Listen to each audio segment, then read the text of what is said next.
ఇవ్వకుండా పేదవారికి వాటికి మొత్తం రంగులు వేసుకున్నావు. అదేవిధంగా మేము పెట్టినటువంటి ఏవైతే స్కూల్స్ ఉన్నాయో ఆ స్కూల్స్ అన్నిటికీ రంగులు వేసుకున్నావు. ఆనాడు ఉపాధి హామీలో మేము కట్టినటువంటి పంచాయతీ బిల్డింగ్స్ కావచ్చు, అంగన్వాడీ బిల్డింగ్ కావచ్చు, డ్వాక్రా బిల్డింగ్లు కావచ్చు, వాటన్నిటికీ రంగులేస్తే హైకోర్టు ముట్టికాయలేస్తే మళ్ళీ రంగులు మార్చిన మాట వాస్తవం కాదా అని చెప్పి నేను అడుగుతున్నాం. ఆఖరికి నీ పిచ్చి ఎంత ముదిరిపోయిందంటే మరుగుదొడ్లకు కూడా నువ్వు రంగులేయటమే కాకుండా నీ ఫోటో పెట్టుకుంటున్నావు. మాకు ఆశ్చర్యంగా ఉంది. ఆఖరికి దొడ్లలో కూడా నువ్వు లోన ఫోటో పెట్టుకునేటువంటి పరిస్థితులు వస్తాయేమో అని చెప్పి భయంగా ఉంది. కాబట్టి ఈ పిచ్చి ఎంత పరాకాష్ఠకి వెళ్ళిందంటే సర్వేరాళ్ళు నీకేంటయ్యా సంబంధం? నువ్వేంటి సర్వేరాళ్ళు? భూమి నీదా? నీ బాబు ఇచ్చాడా? నీ తాత ఇచ్చాడా? అదేవిధంగా పాస్ పుస్తకాల మీద మీ పేరు ఏ విధంగా వేసుకుంటావు? మాకు తెలియక అడుగుతున్నావు. నువ్వు అబ్బాయి పోడా వేసుకుంటానికి నీకేం హక్కు ఉందని మేము అడుగుతా ఉన్నాం. కాబట్టి నువ్వు చేసేది అభివృద్ధి సంక్షేమం లేకపోగా ఈ రంగుల పిచ్చి, ఫోటోల పిచ్చి, నీ పిచ్చి ఎక్కువైపోయిందని చెప్పి ఈ సందర్భంగా తెలియజేసుకుంటూ, పాదయాత్రలో ఒకటే మాట చెప్పేవాడు, విశ్వసనీయత. మాట తప్పడు, మడమ తిప్పడు. ఎక్కడ నువ్వు మాట మీద ఉండదు చెప్పండి? నువ్వు ఎక్కడ మాట మీద నిలబడ్డావు చెప్పు, నేను అడుగుతా అన్నా. మద్యం రద్దు చేస్తా అన్నావు. మద్యం రద్దు చేసిన తర్వాతే నేను ఎన్నికలకు వెళ్తానని చెప్పావు. కానీ నువ్వు ఇవాళ చేసేది ఏంటి? ఇవాళ నాసిరకం మద్యం అమ్ముతున్న మాట వాస్తవం కాదా? ఈ మద్యం తాగటం వల్ల 30,000 మంది చనిపోయిన మాట వాస్తవం కాదా? ఈ మద్యం తాగటం వల్ల 30 లక్షల మంది అనారోగ్యం పాలైన మాట వాస్తవం కాదా? ఇవాళ ఎస్సీ, బీసీ, మైనారిటీ వర్గాలు చెందిన వాళ్ళు ఎవరైతే ఉన్నారో వాళ్ళు చనిపోయారు, వాళ్ళు రోగాల బారిన పడ్డారు.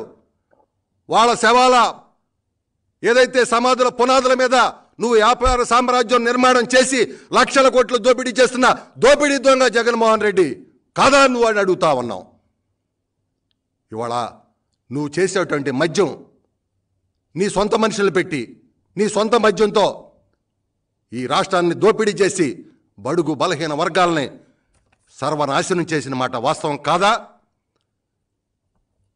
ప్రతిపక్షంలో ఉన్నప్పుడు చెప్పావు, నేను విద్యుత్ ఛార్జీలు పెంచనని ఓ గావు కేకలు పెట్టావు. మేము అడుగుతున్నాం, ఎన్నిసార్లు పెంచేప్పటికి? 9 సార్లు. మాట తప్పడు, మడం తిప్పడు. ఏ మంత్రి మాట్లాడినా జగన్మోహన్ రెడ్డి మాట తప్పడు, మడం తిప్పడు. మరి ఏంటి 9 సార్లు? ఏందా ఇది? ఏంటి 9 సార్లు? ఏంటి విద్యుత్ ఛార్జీలు ప్రజల్ని మోసం చేయటం కాదా?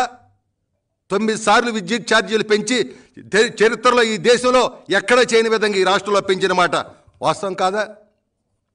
ఇంకొక పక్కన సిపిఎస్ రద్దు అన్నావు.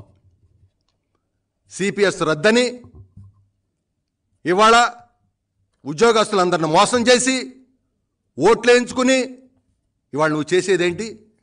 సక్రమంగా వాళ్ళకి నెలకి జీతాలు ఇస్తున్నావా? ప్రతి నెల లేదే. కనీసం వాళ్ళకి టీఏడిఎల్ ఇస్తున్నావా? లేదే. కనీసం వాళ్ళ బెనిఫిట్స్ కూడా ఇవ్వట్లేదే. ఆనాడు కొత్తగా ఏర్పడిన రాష్ట్రంలో ప్రత్యేకమైనటువంటి ట్రైన్ వేసి ఇక్కడికి ఉద్యోగస్తులు తీసుకొచ్చి వాళ్ళకి అన్ని రకాల సౌకర్యాలు ఇచ్చి, అదేవిధంగా హౌస్ రెంట్ అలవెన్స్ ఏదైతే ఉందో హైదరాబాద్తో సమానంగా ఇక్కడిచ్చి ఇక్కడ చేస్తే నువ్వు వచ్చిన తర్వాత హౌస్ రెంట్ అలవెన్స్ తగ్గించేశావు. కనీసం ఉద్యోగస్తులందరికీ జీతానికి నెలకి జీతాలు ఇవ్వట్లా. కానీ చంద్రబాబు నాయుడు గారు ఆ రోజున ఉద్యోగస్తులందరినీ కూడా మరి ఏదైతే 43% ఫిట్మెంట్ ఇచ్చి వాళ్ళకి బెనిఫిట్స్ ఇచ్చి వాళ్ళ తరపున ఉండి వాళ్ళకి పనిచేశారు. ఇవాళ చూడండి, చిన్న ఉద్యోగస్తులైనటువంటి అంగన్వాడీలు చూడండి, ఇవాళ రోడ్డున పడ్డారు. ఆశా వర్కర్లు రోడ్డున పడ్డారు. అదేవిధంగా 104, 108 తల్లిబిడ్డ ఎక్స్ప్రెస్ వాళ్ళు నోటీస్ ఇచ్చారు. పారిశుద్ధ్య కార్మికులు నిన్నే ఏదో పరిష్కారం చేసామన్నారు, కానీ వాళ్ళు తృప్తి చెందట్లేదు. ఇవాళ మొత్తం ఈ విధంగా మొత్తం నువ్వు ఆ రోజున ఏం చెప్పావు? నేను వస్తే మిమ్మల్ని ఆదుకుంటాను, మీకు నేను జీతాలు పెంచుతాను, తెలంగాణ కన్నా ఎక్కువ పెంచుతానని చెప్పి అంగన్వాడీ వాళ్ళకి నువ్వేం చేసావు? 4,300 ఉన్న జీతాన్ని చంద్రబాబు నాయుడు గారు 10,500 చేశారు. నువ్వు పెంచింది 1000. అంటే ఇవాళ అంగన్వాడీల మీద ఎస్మా ప్రయోగించి బలవంతంగా వాళ్ళ ఉద్యోగాల్లోకి పెట్టి చేయాలనుకుంటున్నావా? గుర్తుపెట్టుకో, ఈ ఉద్యోగస్తులందరూ కూడా నిన్ను ఇంటికి పంపే రోజు దగ్గరలో ఉంది. ఇవాళ ఉద్యోగస్తులందరూ కూడా మోసం చేశావు. ఆఖరికి నువ్వు పెట్టినటువంటి వాలంటీర్లు కూడా నీకు ఎదురు తిరిగి వాళ్ళు కూడా సమ్మె చేస్తామంటున్నారు. సిగ్గుందా నీకు? నీకు సిగ్గుందా? వాళ్ళతో 5,000 రూపాయలు ఇచ్చి వెట్టి చాకరీ చేయించుకుంటున్నావు. చంద్రబాబు నాయుడు గారు వచ్చినాక దాన్ని క్రమబద్ధీకరిస్తానంటున్నారు. వాళ్ళు ఆదుకుంటా అన్నారు. నీకులాగా మోసం చేయటం చంద్రబాబు నాయుడు గారికి తెలియదు. అదేవిధంగా ఎందరు బిడ్డలు ఉంటే అందరు బిడ్డలకు అమ్మఒడి అన్నావు. ఎక్కడిచ్చావా అమ్మఒడి? అమ్మఒడి పోగా ఫీజు రియంబర్స్మెంట్ ఆ రోజున 16 లక్షల మందికి చంద్రబాబు నాయుడు గారు ఇస్తే ఇవాళ నువ్వు 10 లక్షల మందికే చేసావు. ఇవాళ ఒక్కటే మా ఎస్సీ, బీసీ, ఎస్టీ, మైనార్టీ బిడ్డలు చదువుకోకూడదనేది నువ్వు ఒప్పుకుంటున్నావు. చదువుకోకూడదని నువ్వు కుట్ర చేస్తూ ఉన్నావు. అందుకని ఆ పథకాలన్నీ కూడా రద్దు చేస్తూ ఉన్నావు.